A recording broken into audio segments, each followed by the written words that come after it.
We're all good. Good afternoon, everyone, and welcome to our webinar this afternoon, which is all about running and managing risk in a business for future success. So I have to it's my right, Steve Milicevic from Milicevic Lawyers, and thanks very much for coming in today. My pleasure. Yeah, and we're here to do, share knowledge and do a webinar together. So, for the next 60 minutes, we're all here to try and help your business to go from good to great, which is what all our catchphrase is all about. So before I get started, I just want to make sure, can you see our main slide? Can you hear us okay? So, Colin or John, if you could put some comments in the chat box. Yes, I can hear you okay. That'll be fantastic. So I know Colin's very IT savvy, so I know he'll be able to do that. So, which is great. Perfect. All right, so let's get into it. So, for those who don't know me, my name is Colin Wilson. I'm the owner of Key Business Advisors. Pretty simple. We're all about taking business from good to great, and there's 4 key pillars to our business. That's our business strategy and growth. We do a lot of strategic planning, tailored business plans for businesses. We're all about, culture in a business, so people and managing culture and getting that right. We're an outsourced HR business, so we cover everything from recruitment right through to termination, and we do a lot of training around leadership, management, sales training to help our businesses grow. But one of the things that happens is, when we're doing strategic planning, one of the areas that we cover is risk, and how do you manage your risk? And I'm not a lawyer, never claimed to be a lawyer or an accountant. But what I do is when we need help, I would refer work on to Steve and his team to say, look, can you help this client? We've had we met together during COVID, thanks to the city of Moonee Valley, and then we've done a bit of collaboration together over that time period where you've certainly helped out some of our clients. So this is a new year, 2024. We're talking about, what's this next level look like in your business? What does it look like, as a company? What does success look like for you? What does it look like for your team? But there's always this little area around managing risk, right? So Steve is going to go through a presentation to you as per what is actually outlined in this webinar. So over to you, Steve. Thank you, Colin. Let me take control. Yeah. Thank you. So running and managing risk in a business for future success. Now, I love talking about business. So Colin, thank you for really having me here because business has been part of and on my mind, I think, since a teenager when I used to sell firecrackers. I shouldn't probably disclose that. But no risk in that at all. No, nothing at all. None at all. But I come from the perspective of 2. One is running my own small business, if you like, or boutique legal business, and then also from servicing clients, large and small, for over 2 decades. Gives me a somewhat unique perspective to see not only what the business owners go through personally, like myself, but then also being inside the businesses and really getting to know them and what risks they face and what lawyers can really do to assist with that. I'll go through it and go through the slides, but really if there questions, please put them in the chat and I'm happy to answer them as we go, as well as Colin as well. Things I might say may trigger something you'd like further explained or a bit of background. And if we've got time, I'll go through a couple of stories. Disclaimer, I'm a lawyer, so you have to have a disclaimer. This is general advice. If you need specific advice for yourself or your circumstances, contact us or do contact your legal, financial, tax accountant, whoever it is that you need to get the right advice from.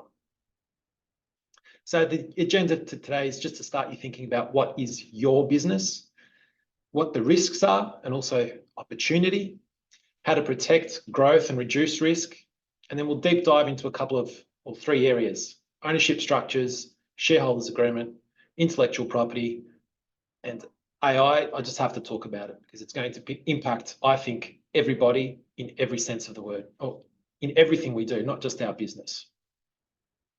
Oh, jumped ahead a little bit.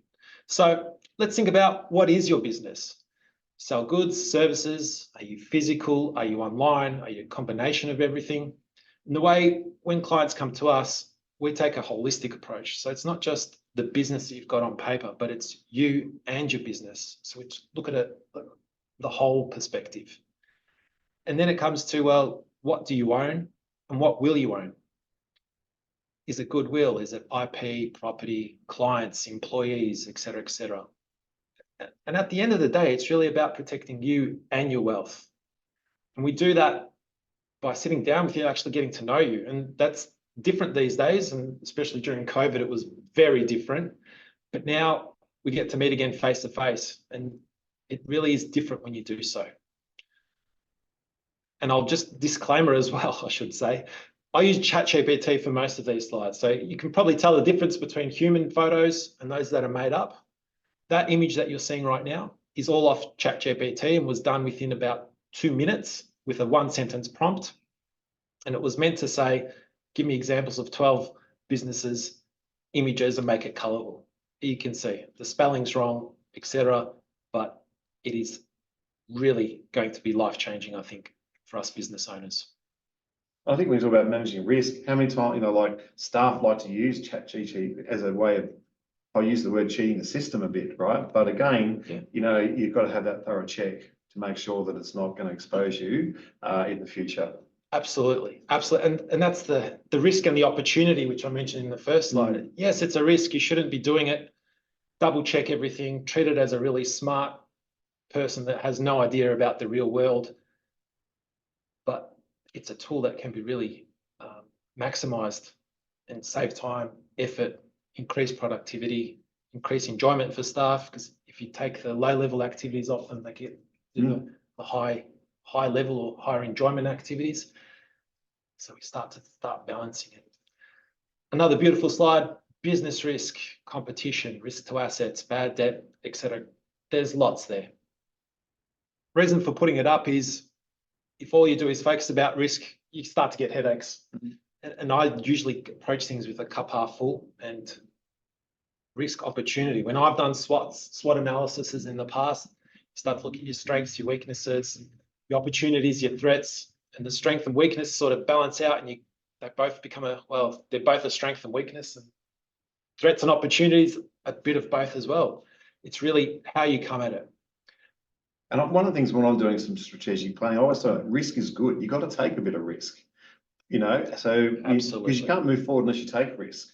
But just don't put yourself in a position where you set yourself up for failure. I think is a absolutely right. Yeah. And that's unfortunately what I see out there in the business world is there's so many avoidable or manageable risks that that leads into those statistics that you probably would have seen or heard about, that within 1 year, 80% of businesses go bust, close down.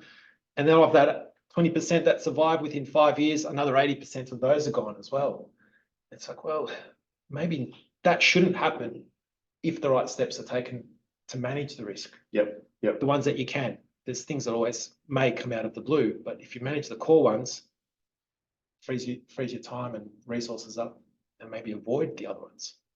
So a lawyer's view on risks, I've listed the ones that we see typically that our clients come to us with and issues we see. So the setup and structure and governance of the business itself, complying with the law, contracts or really a lack of having contracts, issues with employees and contractors, which I'm sure, Colin, you deal with all the time.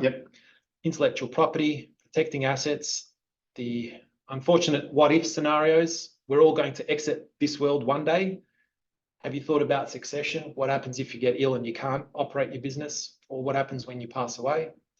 Disputes, and really the neighbor, Google, AI, the postman, everyone seems to get advice from other people that have no expertise. So if someone comes to me and asks an accounting question, I just put my hands up. No. I'll stick to my lawyer thing. You don't want accounting advice from me, just the same as you don't go to an accountant to find out about web design, for example. And then change. It's guaranteed. It's going to happen. If you're not prepared for it, change can also ruin your business. And it's terrible. I have to talk worst case scenarios. Change could be a good change, i.e. growth is happening and it's booming. But Colin probably tell you better than I can, but if you're not ready for that and prepare for it and have processes and systems to cope with it, can actually flood your business and destroy it. I had a plumbing client who had, let's say, 100 employees and grew massively to 150 really quickly, but there was no thought or consideration into what that extra 50 employees meant in regards to resources, equipment needed, office staff, etc., and quickly retracted back down. So I think, if I can add to what you're saying, I've put some clients forward to you just on some simple things. So, what surprises me is when we do some strategic planning, and why I get to that risk point of view, and it's not my expertise, but I'll ask you to have a simple thing as a will in the business. What would happen if someone all of a sudden suddenly passed away or got ill or internally ill or whatever? And you'd be surprised at how many small businesses, especially, don't just have that in place, right? So, or they've got it, but it's like 20, 30 years old, so for some of the older ones. So I think that's, this is the whole idea of this webinar, is to give you a bit of a checklist. What have I got in place? What don't I have in place? But, a couple of things that's really stood out is, people set up a company and you go through an accountant, set up a company, the whole lot, but then it's the IP. Right, that asset protection, which is here. So, we've seen it where, I know of two clients that are at the top of my mind where you've gone and looked at their business, and the business name or the products they're selling is already trademarked with somebody else. Right. And they've already spent thousands upon thousands of dollars in getting all their branding done and getting all their packaging and wrapping done. And yet they can't trade with that because, well, they can, but the moment they start making, they'll be looking over their shoulder. That's right. That letter to stop using it. And that goes back to just getting that sound advice at the start, where there's one in particular that beautiful segue. Keep going. You did a great job with that particular person, where before she went full on, you just did that spot check, and then from that person's then gone, well, okay, thank you so much for that recommendation and advice, and that's what it's about. So yeah. Over to you. Thank you. And look, perfect segue into this slide, where it's how do you protect your growth and reduce risk? So it's the right advice at the right time from the right person, really having that team in place before doing things. Prevention is so much better than cure, especially in the legal side of things. Do your planning, your SWOT, your strategy. If you don't do that, I don't know, it's like a ship. You can have the best engine, the best boat, the best captain, but if you've got no direction, well, you'll hit rocks eventually, or just go in circles.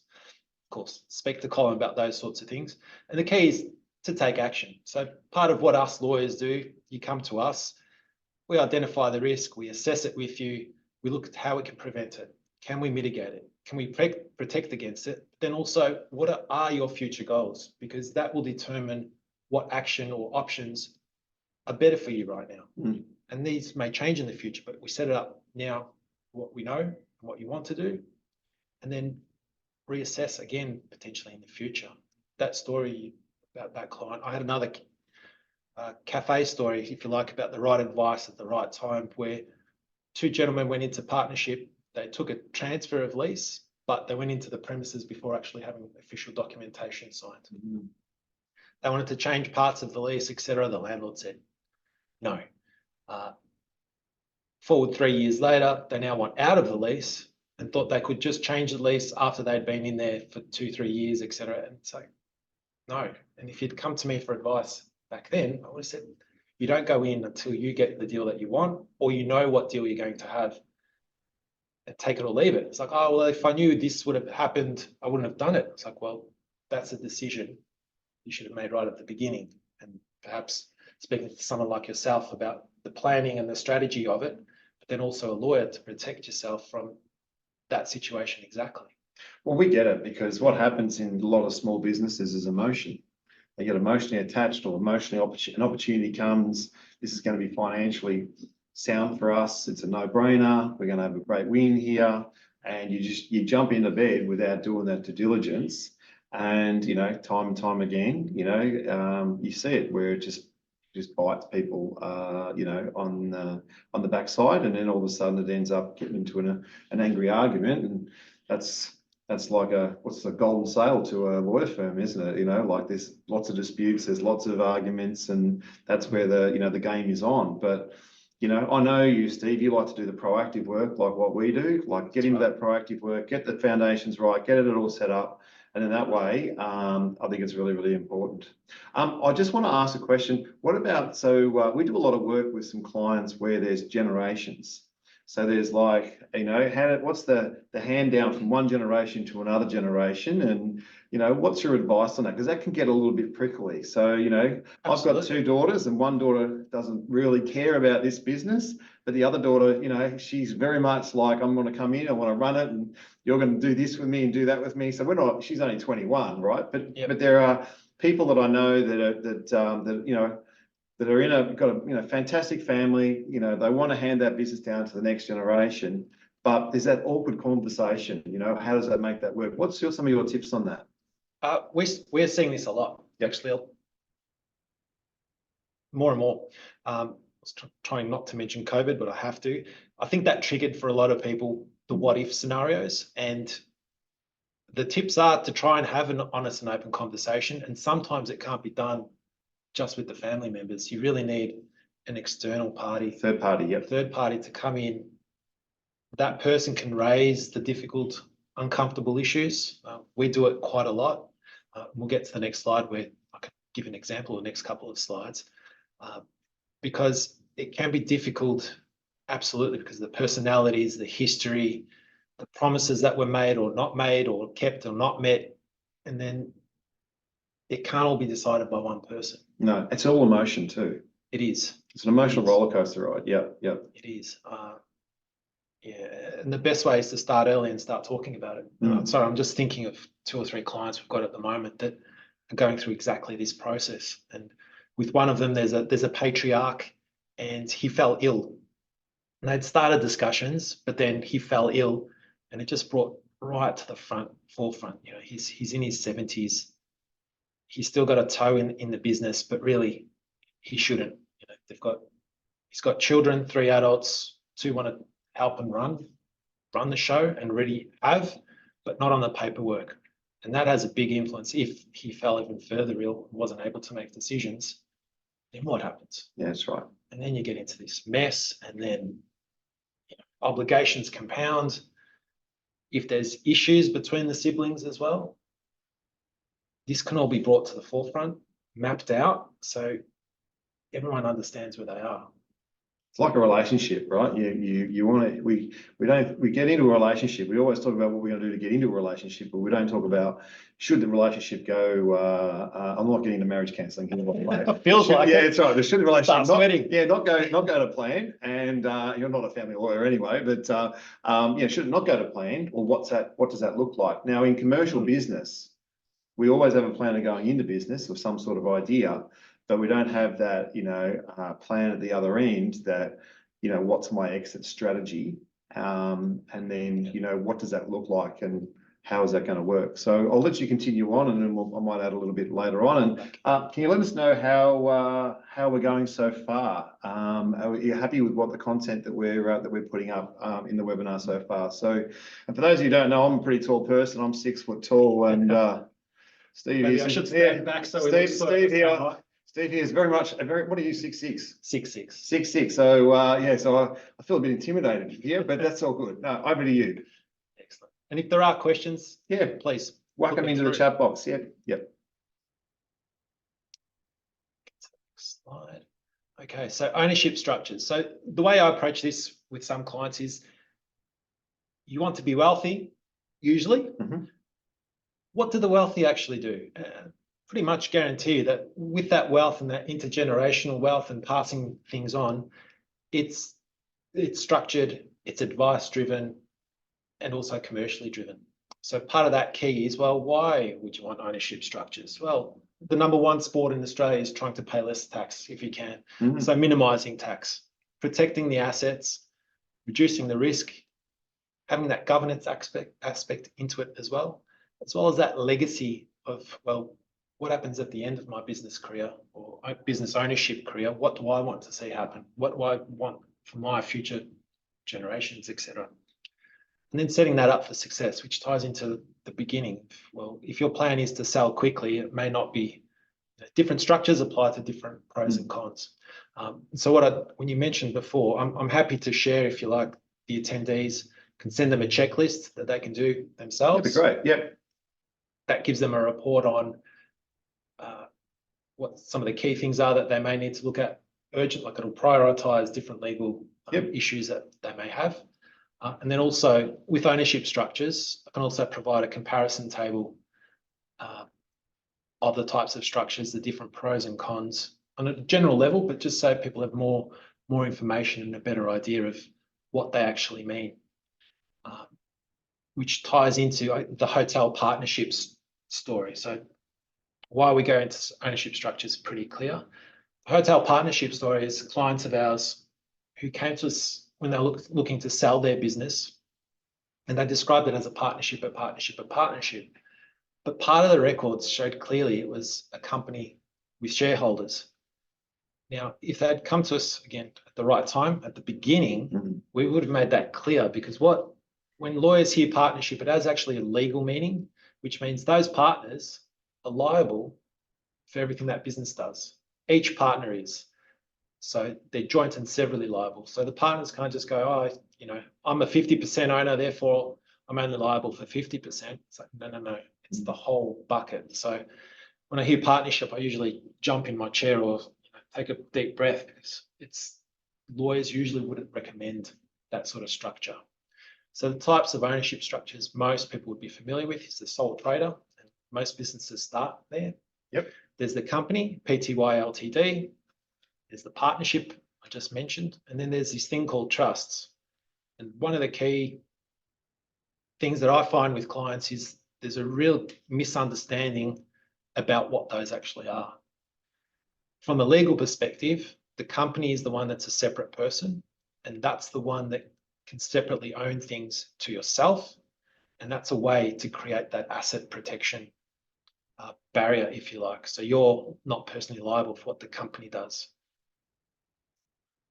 Trusts are actually not a person in the eyes of the law. So you can't sue a trust, you sue the trustee of that trust. Now, I can talk about this probably for about 5 hours. Don't want to confuse everybody, but trusts are really useful for, again, minimizing tax and also asset protection.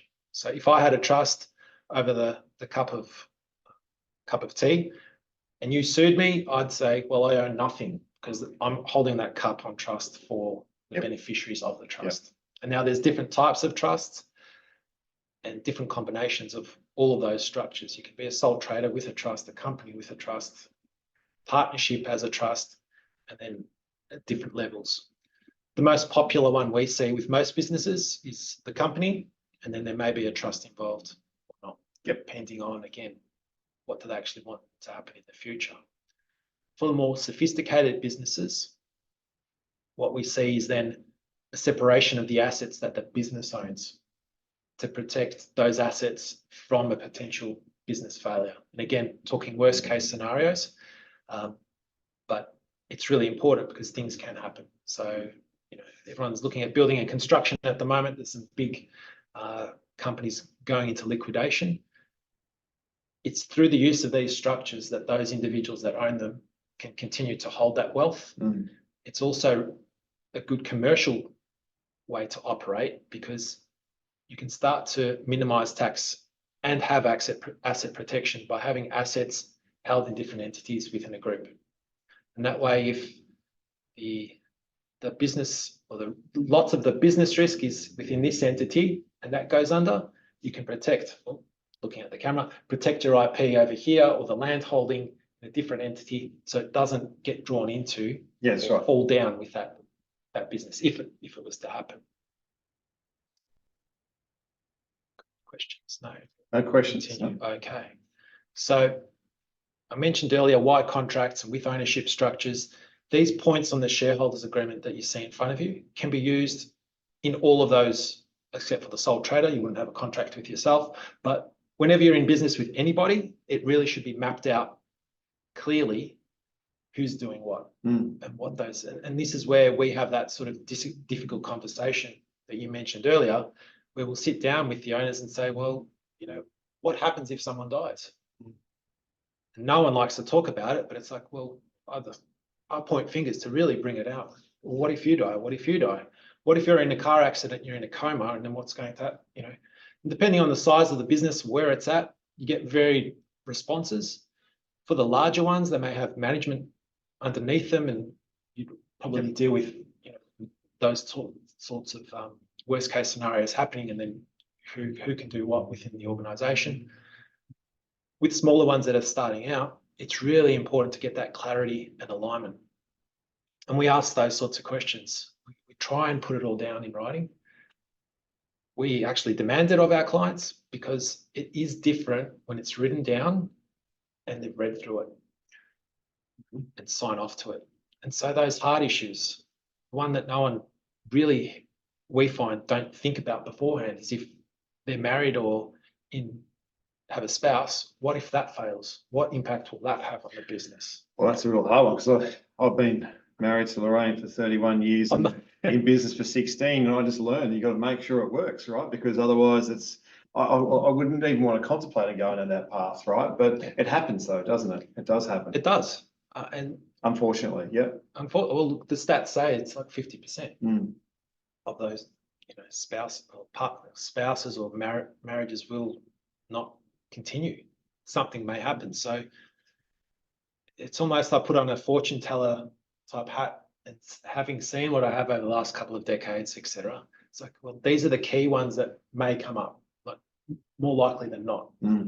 We know that, so let's deal with it now. When you're now being as soon as possible, so that if it does, or when it does happen, you know what the steps are. Everyone knows where they stand.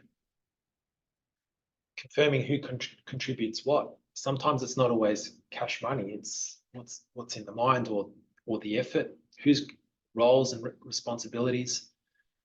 Who's going to be doing what. How decisions are made. And this is where we get into the carve out of, well, these three people might have to make a decision unanimously on these issues, but for lower things, we only need 2 of 3, and then maybe not even anybody. You have your employees doing the rest. And then we get into the majority minority issue with, I own more of it, but the minority holder might know more about the business. So who should make that? And it's better to have it out then and there early on with your lawyer saying, yeah, well, usually this is how people resolve this, or this is the process they would resolve it, rather than saying, oh, she'll be right. And then you're in a major dispute. What happens when people say she'll be right? Things start to fester. All right. So a little pimple turns into a mountain, so I think it's important. I think the other thing, for anyone who knows me, and there's a lot of people in this webinar that do know me, I'm all about empowerment, all about, what's our solution. And what you're talking about is you've got to look at this from a point of, it's a hard conversation. But if I set all this up, that will empower others because they're on the journey of what we want to do with our business. Yeah, absolutely. For sure. Absolutely. And it's, I cringe when people are in and then someone might go grab a coffee or there's a bit of a break and like, oh yeah, I know that person, they're a bit prickly, but I'll manage them. And it's like, no, I've seen things fail too often when I've heard that. Yeah, for sure. And if it's not right at the beginning, it's better to sometimes stop it right there. And yes, sometimes lawyers can be business prevention units, as I've heard us called before, but sometimes when things aren't right, it's better to call it early rather than time, money, family, relationships all suffer later. I just think about the mental stress. That's the big one for me of today. In today's world, it's about Absolutely. How do you get that, how do you be mentally sound in your own business? I think, and we don't like talking about that COVID, which was 4 years ago, but that's ran a lot of people through the mill. And you can see it today with, young people going to the workforce, the confidence is not as high. And you can, we're an outsourced HR business. So there's forever matters that are coming across of, work cover claims and all that. It's all like escalating. But, if you think about it, why have contracts in place? And we always talk about employment contracts on our side of the business, but if it's a partnership, if it's a team of people that are shareholders, it must be clear. And I also think sometimes having a third party, or sometimes I do believe having the third party gets rid of that emotion and it helps put that structure in place. So, like anything, you got to find as a business owner, you got to find the right fit for you, right? Being the right lawyer for you or the right professional services company or right accountant for you in that professional services area. It's got to be a good fit, because if it's a good fit, then it's an ingredient for success. Absolutely agree to that. I'll go on to a positive. Having a good shareholders agreement or contracts between the owners, etc., it can also help to attract investors. So it can show to them, yep, they're serious. They've already thought about some key risks that I, as an investor, may bring or see in the business. And it can encourage them to make further investment. Part of that is handling disputes. So one of the big issues we see with businesses is once there's a dispute between the owners or even outside of the owners, that can have a real time, energy, resources, money suck on the business, to the extent that the business takes a back seat and goes backwards rather than having clear processes up front. So in the shareholders agreement, for example, or ownership agreement, if there is a dispute, it should be mapped out what's going to happen. Yep. Who's going to raise it, within what time it's going to be dealt with. And usually we recommend there be an independent referee. If you still can't decide, an independent referee to decide it and not go to court, because it's really expensive, takes a long time, and the business will suffer. No question. Yep. So with your client, I might ask you a question. We're seeing more and more those that have that dispute mechanism also want the right to buy out the other side. Have you come across that recently with your? Yeah, well, that goes back to the communication process. So I can give you 3 case studies now. They haven't had the conversation, right? So one in particular that just comes to mind is there's this agreement, but it's a verbal agreement, and that agreement was made, I can say, maybe 10 years ago. So in a strategic planning session, and they had their accountant there. In part of that session, one of the conversations was about, well, okay, what's the plan when it actually happens, and have you had this conversation? Have you got it mapped out? And the answer is, well, we've been friends for a long time, so we'll get to that. And then, that question I said before, Steve, if one was to, pass away, then I always talk about, don't worry about the person you've got the relationship with. I always talk about, think about the family that want to go and collect afterwards. So if this person's passed on or something's happened, unfortunately, then the will goes to the next generation, and it's like, well, if there's assets in a business, well, they're going to come hunting for it.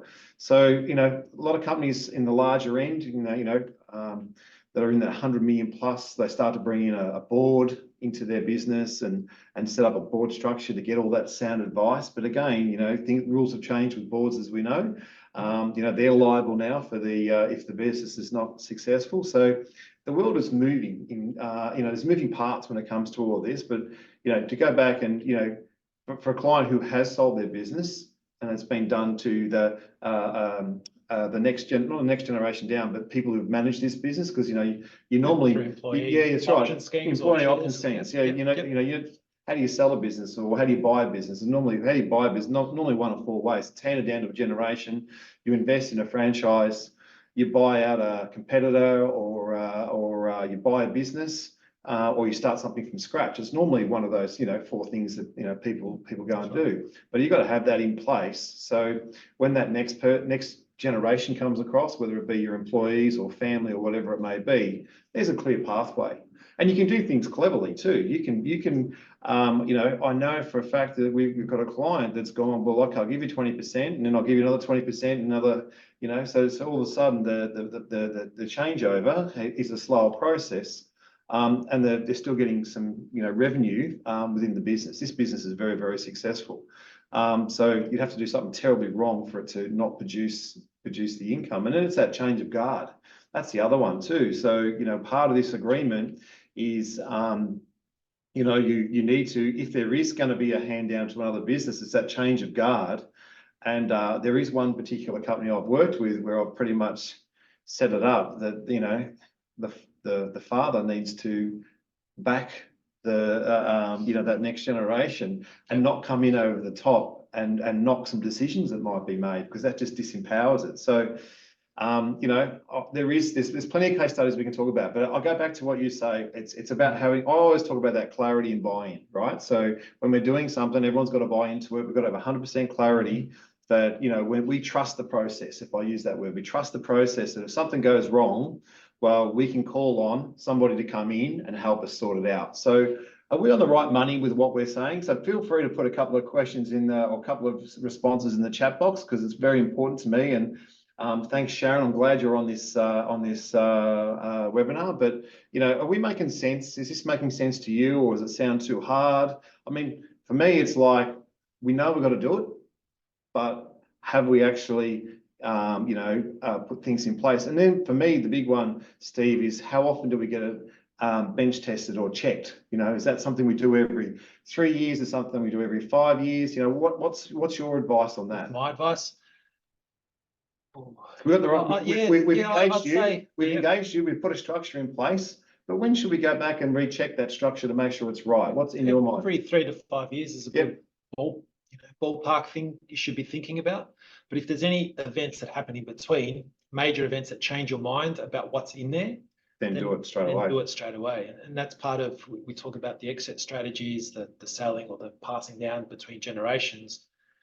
That for us as lawyers then also brings into mind, well, what's in your will? Yep. What trust do you have? Does that all say and point to what you want to actually happen with your assets?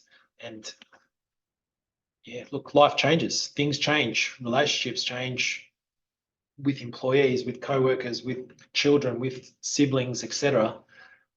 If that happens, that agreement that you had 3 years ago or 1 year ago won't fit anymore. Yeah. So if it has to be changed, it's better, let's get it changed than deal with it in 5 years and you pick it up and throw it in the bin, because it's, or the worst thing would be it's enforced against you, against what you've come to an arrangement for. That's, again, just getting it in writing. I've got something, a little light bulb went off in my head. Yeah. So we've got a customer that there's a generational change happening, and there's an only child in it. So this person's going to get it. But if the partner, which is the wife of this particular person, if they were to separate, how do we protect the assets against keeping that business going? In the unlikely event, right? In the unlikely event. Yeah. Is that something we've written into the constitution of the organisation? It can be, but family law can trump what's in documentation. Sure. It can come over the top of all of that. It's a tricky one to answer without knowing all of the details of it. So highly recommend that client get legal advice.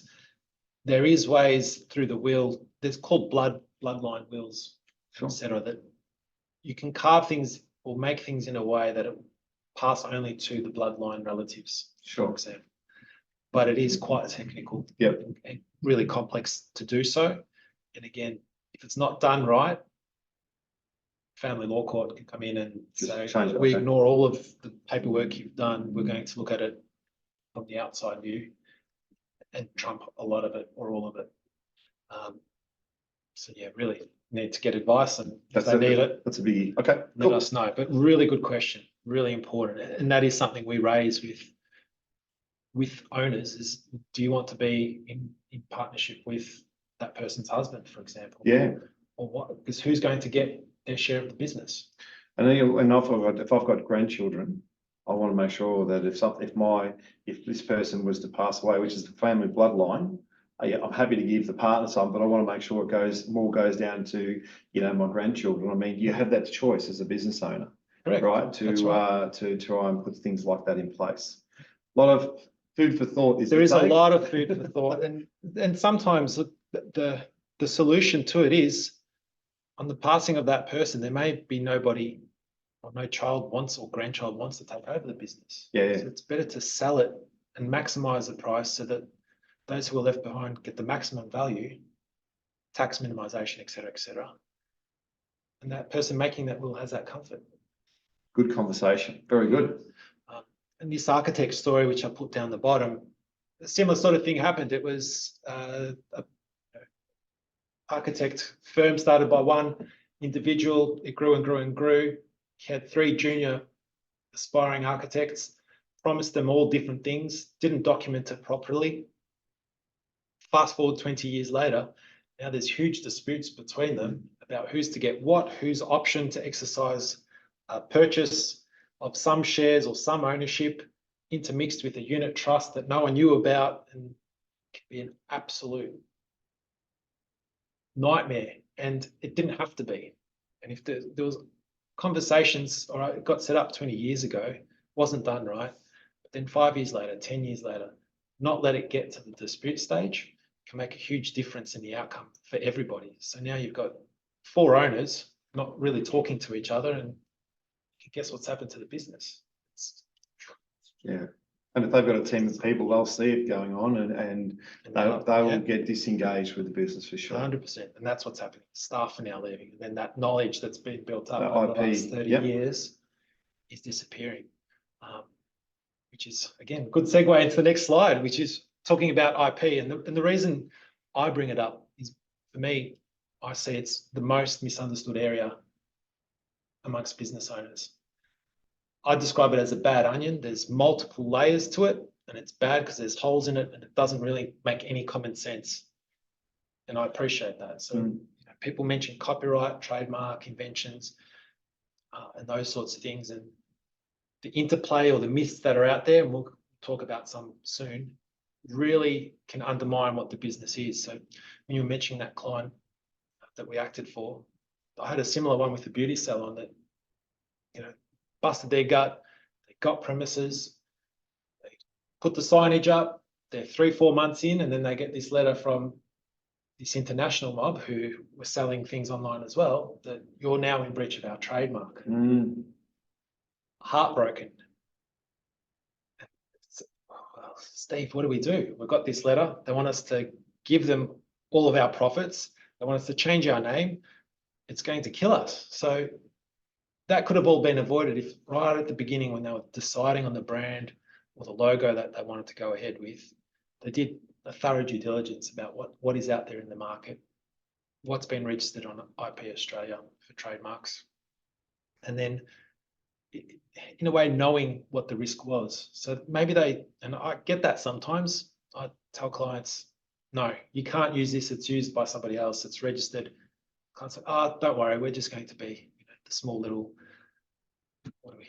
dog cleaning, dog grooming operator around the corner, no one's going to follow us. Well, this was a beauty salon that was a little tiny corner operator, and they were sent a letter from big lawyers, big firm, scary stuff.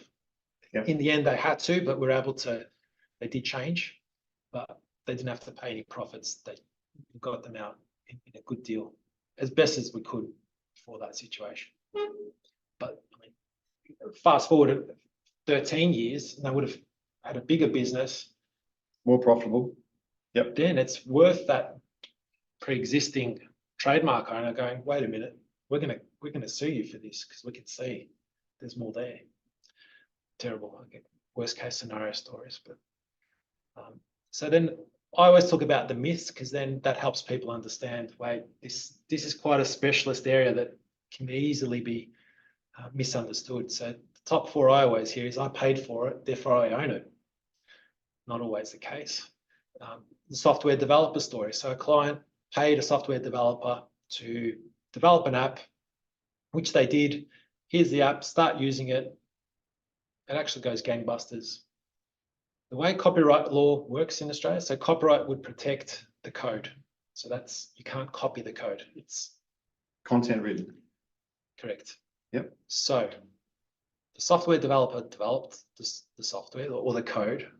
My client bought that code and could use it for that client's purposes. But the creator of the software owns it. And unless they, in writing, assign that ownership across, it stays with the software developer. So this software developer could then go to the competitors of our client and say, would you like this? And get paid. And they get paid and replicate. Whereas our client thought they're going to have a monopoly over this great software that did all these things. And it wasn't the case, because it wasn't in the contract. Yes, they have the right to use it, but they can't stop the developer from then allowing others, or reproducing it in a different way. Put a different name, put a different skin, and away you go. Another one with copyright I hear all the time, I changed 20% of it, so there's no copyright breach. That's not the way copyright works. It's if you copy the substantial part of something, then that'll be a copyright breach. So the one I give, the good example, is McDonald's. I could take a photo of McDonald's or of their logo. It's a big golden M. If I change 20% of it to make it blue, like Melissa Vick Lawyers, and shrunk it a little bit, that'll be a 20% change. But if it's still recognizable as those arches from McDonald's, doesn't matter the color, still be into copyright breach. What about if I put the logo upside down? So rather than McDonald's, yeah, so we put Other than make McDonald's, it a W, make it a W. What burgers or What something? burgers? Yeah, that's it. Yeah. Yeah, don't know.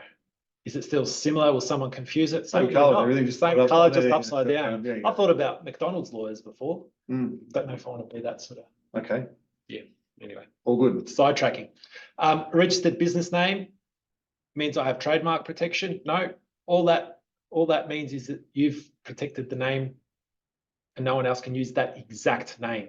So the thing with ASIC, all I could, for example, if you registered a business name, all that needs to be changed and I could register the same thing, but with an extra space between two words, or putting an apostrophe in, or an S, or just change it a little bit, it'll get through with ASIC. It doesn't give you trademark protection. And then also with ideas, Colin, we've had a great meeting, we've had this great idea. It was my idea, therefore I own it. Well, an idea can't be protected on its own. Yep. So with that, with clients that are very entrepreneurial and have these business development opportunities and discussions, always protect it with an NDA or confidentiality agreement. For sure. Always. So we always recommend to our clients to register their trademark. And I call them smarter or smart business people because it can increase the value of the brand and business. It can assist with your growth. It can stop others importing those goods into Australia by providing your registered trademark to the customs office. And also think about your competitors. If you don't do it, maybe somebody else could. And then do you really need that hassle, that dispute when you're trying to run your business? And a lot of what we do or I do is to actually preempt or see these things and try and stop them so that you're the business owner, you keep running your business, not having to deal with legal issues constantly. We want to minimise the noise and get back to what you do well. That's and right. Just run your business. Yeah. Right? Yeah. You mentioned earlier disputes and lawyers and everything comes to lawyers. I actually don't want that for my clients.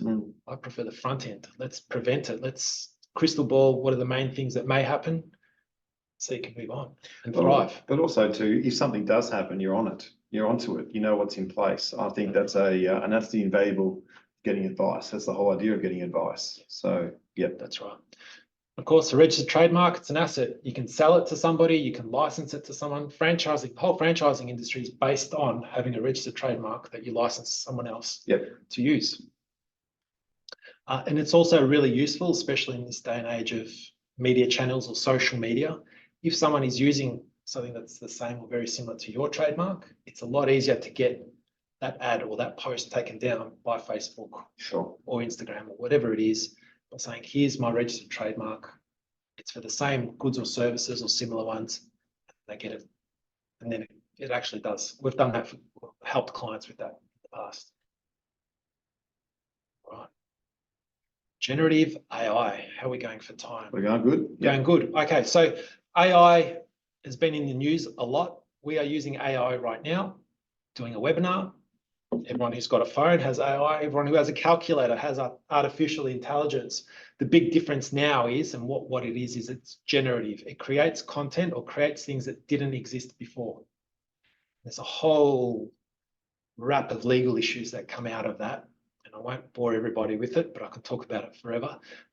But the hype around it is that it's, as we mentioned earlier, employees might be using it to cut corners, but it's also a great tool to help them produce more work really quickly and of a generally okay quality.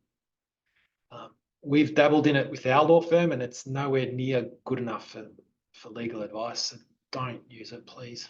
And the same for us. Yeah, it's okay for brainstorming. It's okay for some things, but not everything yet. It'll get there. Might be 10 years, might be 20, but not at the moment. And the hype around it is that it's improving and increasing in its ability really quickly. So for example, I did a seminar late last year on it to accountants. I'm doing another one to another group of accountants. And I have to change my whole slide deck because what was in place, say September last year to now coming up to March, different. GPT has changed a lot. And so it's both a risk because what is it producing from an employee perspective? What are they putting in there? Is there privacy issues or concerns? Confidential information getting put up there? What happens to it up in this AI system or world? You're likely in breach of multiple laws with your clients. And then using that output, can you use the output? Who actually owns the copyright to that output? So far, I think where the Australian courts are landing is the input, so that prompt that gets put in, that's yours because you created it. But the output, the AI or ChatGPT, I'll talk about, everyone has probably heard of that one. In their terms and conditions, they say you own the output. But if someone can point to a substantial part of their work, content, image, whatever it is in something that you've used, then you're in trouble. You have to be really careful. Do you want to use it? Should you be using it or not? ChatGPT has recognized this late last year, and they did put out for a while, and I don't have to check, it's still there, that if anybody got sued for copyright breach, that they would then indemnify, like an insurance policy, indemnify for them. So giving people the comfort, businesses, to keep using it, even though this may happen. The insurance companies are already onto that. Oh, you know, our renewal's coming up. That's already part of the conversation. Yep. And I'm sure they're, sorry if there's any insurers online or watching this, but I'm sure there's a pretty premium attached to that. Just on that, we're recruiting at the moment, and we've had some wonderful resumes come through, tailored to us like there was no tomorrow. And you can see that it's being done through ChatGPT just because of the American spelling. For a start, that's the giveaway.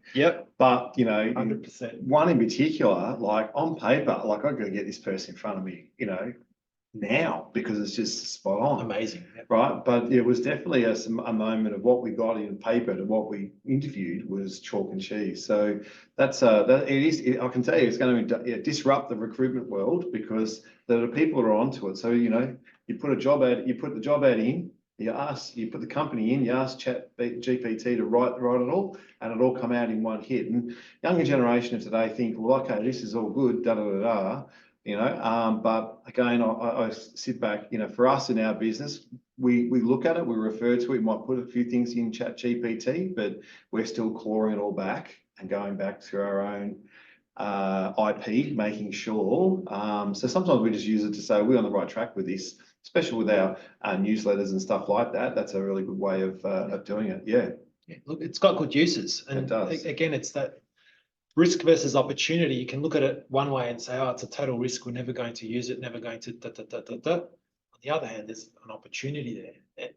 And it's already coming through. The big companies are already using it. If you use Office 365 or any of their programs, they're already inputting it into what they're providing to their consumers. And the thing with using ChatGPT is it lies, or they like to call it a nice term, call it hallucinates. It's not a truth-telling system. No. It's a system like predictive text on steroids. And so you really do have to double check everything that comes out of it. We've spoken about IP and privacy and confidentiality.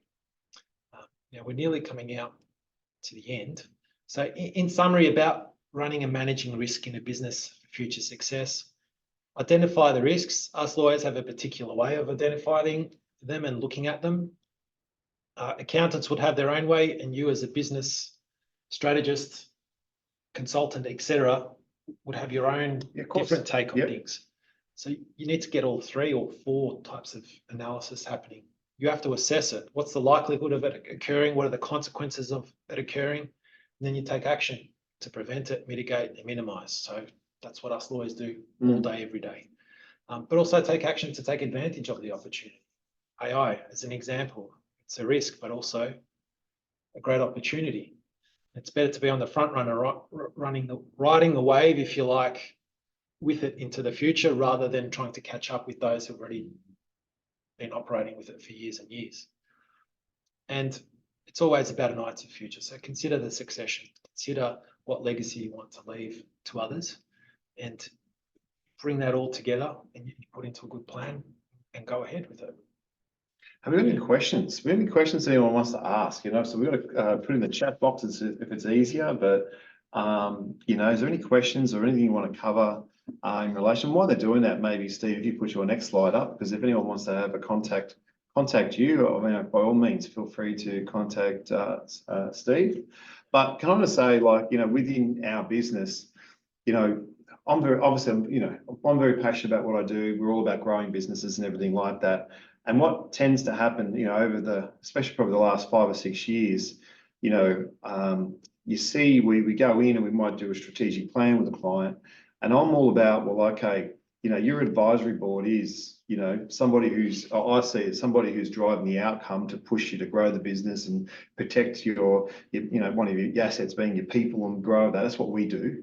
Yep. And then, you know, who gives you the advice from, you know, from a legal point of view? Who gives you advice from a financial point of view, insurance point of view? And I'm very big on, you know, having like that, what's the word? That solid connection of that advisory board. And we're achieving this, Steve, you know, with some clients where we've done some work, recommended it to you, you've gone and made questions, set things up in the background, and vice versa. And I think that's, you know, that's what sets up a really good partnership. But I think, you know, for me, what's really important, why I had Steve come on and do this is, you know, and we've got more webinars coming. We're going to do these special webinars, bringing in other professionals into this, is to try and help businesses out there that it's a lonely world being a business. And, you know, you need to seek the right advice 100%. And I think more importantly too is, you know, you hit the nail on the head, is a lot of people who advise people in their business are friends, family. Some of them not even run a business before in their life, right? So I think, you know, what is important is, you know, we always hear, oh, we used to do this, or if I had to put this in place, this would have prevented this. So if you're a bit unsure, then reach out. That's what we're here to do, is reach out and make sure that you're getting that advice that you're comfortable with. And I always talk about it's got to be a good fit. We've got to be a good fit for you. You've got to be a good fit for us too. So it's a two-way street. But I think, you know, if you're not got anything in place, then we'll encourage you to have a look at it and do things. So yeah. So do we have any questions? Here we go. These are great points. Have accounted verbal agreements examples so many times. So we hear that all the time. We've got verbal agreements in place, even with staff employment contracts on our side. We see that, and then things go pear-shaped, you know, later on down the track. Absolutely, absolutely. Just to echo your comments, is I call it having that team in place, advisory board. You and even I don't know everything. I myself get legal advice, not from myself, from others, because it's with that objectiveness or outside view, it really does help you, because you can't know everything. It's impossible to. And ChatGPT is not going to tell you either. No, or Google. It's Dr. Google. It's not good at the moment. Not good at the moment, but I'll hail our AI overlords, because one day they will run us, I think. So before you weren't expecting that. No, that's right. Well, that's think about it. That's what they kids It's getting think. smarter. It is getting smarter. Well, our kids, they Google everything, you know. True. So yeah, so I still can't do some of the simplest things in life, but that's another conversation. So I want to say thank you very, very much for being part of this webinar. We hope you got a lot out of the webinar. We live by our Google reviews, and we've got a special guest in this webinar, and I want to do more of that this year. And if you really like this webinar, please give us a review. And if you'd like to see more of Steve, then please get in contact with him, or get in contact with us, because there's a lot of people on this webinar that are clients of ours, and we'll have no hesitation in referring you to Steve. So yeah, I think that concludes the webinar, and we want to wish everyone. Thank you all. Thank you, Colin. Yeah, happy Monday, and enjoy the rest of the week. So thanks very much, guys, and we'll catch you later, as they say. Thanks very much. See ya.